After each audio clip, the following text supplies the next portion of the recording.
好啦，各位歡迎收睇2026年7月26號星期日朝早7點半嘅颱風速報，現時時間係7點24分。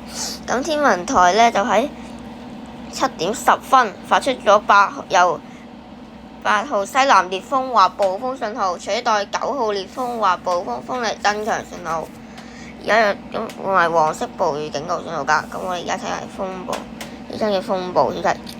紅霞正在穩定地移入廣東內陸，隨着逐步減弱，但烈風仍影響本港多處地區，離岸及高地間中吹暴風。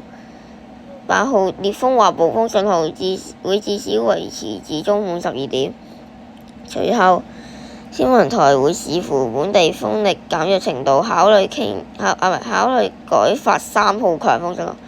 受紅霞相關嘅雨帶影響，本港今日有頻密狂風、大驟雨及雷暴，可有巨浪同湧浪，市民亦需繼續保持警覺，遠離岸邊及停止所有水上活動。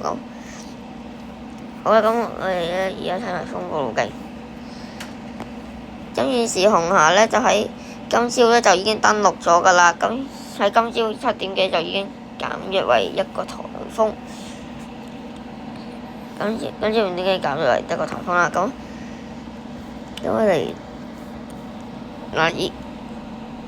喺之前幾個鐘呢，就先少咗風啊，但而家就冇啦。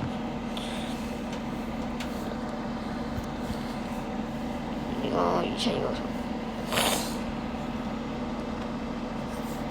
好啦，我哋2026年7月26號星期日嘅朝早7點半嘅風暴消息報導完畢，拜拜。